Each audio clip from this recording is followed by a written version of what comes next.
नमस्कार, मी गृहिणी अनु या चॅनलवरती आपलं स्वागत आहे। आज आपण चेन्नई स्टाईल कच्ची कैरी बघणार आहोत। ही कैरी लहान मुलांना खूप आवडेल आणि आपणही छान काही वेगळ्या पद्धतीनं ही कैरी खाऊ शकतो। चला तर रेसिपीला सुरुवात करूया। अशा प्रकारे 2 कैऱ्या घेतलेल्या आहेत आणि त्या कैऱ्या आपल्याला थंड पाण्याने धुवून घ्यायच्या आहेत, म्हणजे वरची जे आंब्याची स्किन आहे ती थोडी हार्ड होईल।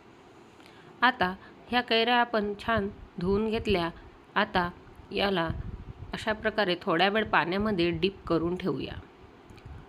तुम्ही बघू शकता कैरी छान स्वच्छ धुवून तयार झालेली आहे। आता आपण कैरीला कट करूया। कैरी कट करताना आपल्याला वरचाच भाग घ्यायचा आहे आणि व्यवस्थित स्लाइस पाडायचा आहे। हे स्लाइस पाडल्यानंतर आपल्याला अशा प्रकारे दिसेल। आता छोट्या छोट्या कट्स मारायच्या आहे आणि कैरी व्यवस्थित कापून घ्यायची आहे। तुम्ही बघू शकता कैरीच्या कट्स किती छान झाले आहेत। आता ही कैरी अशा प्रकारे व्यवस्थित पकडून घ्यायची आहे आणि मिनी छोटे छोटे असे कट्स मारायचे आहे। कट्स मारताना व्यवस्थित जवळ यायला हवे, म्हणजे कैरीचा शेप व्यवस्थित येईल। चला तर आपली कैरी कट झालेली आहे। तुम्ही बघू शकता कशा प्रकारे कैरी छान व्यवस्थित स्पायरल झालेली आहे आणि त्याचा शेपही छान आलेला आहे। तर आता ही कैरी अशा प्रकारे मुलांना दाखवली तर ते मुलं खातीलच।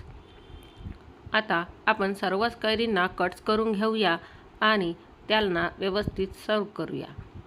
कट्स मारताना आपल्याला लक्षात ठेवायचं आहे की आपले कट्स हे व्यवस्थितच यायला हवे, तेव्हाच आपल्या कैरीला असा शेप येईल। हा शेप आल्यानंतर आपल्याला ही कैरी अशा प्रकारे फोल्ड करायची आहे।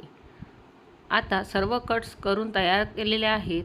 कैऱ्या व्यवस्थित अशा ठेवून घ्या आणि एका प्लेटमध्ये थोडं मीठ पसरवून घ्या। त्यानंतर थोडं तिखट टाकून घ्या आणि चाट मसालासुद्धा थोडाफार टाकून घ्या, म्हणजे हे एक प्रकारचं कैरीला लावण्याचं चाटचं साहित्य तयार होईल। आता यावर आपल्याला आपली कैरी अशा प्रकारे डिप करायची आहे।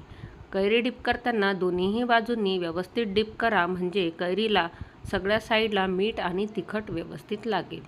तुम्ही बघू शकता कैरी किती छान डिप झालेली आहे आणि हे तिखट मीठ लावल्यावर किती छान दिसत आहे।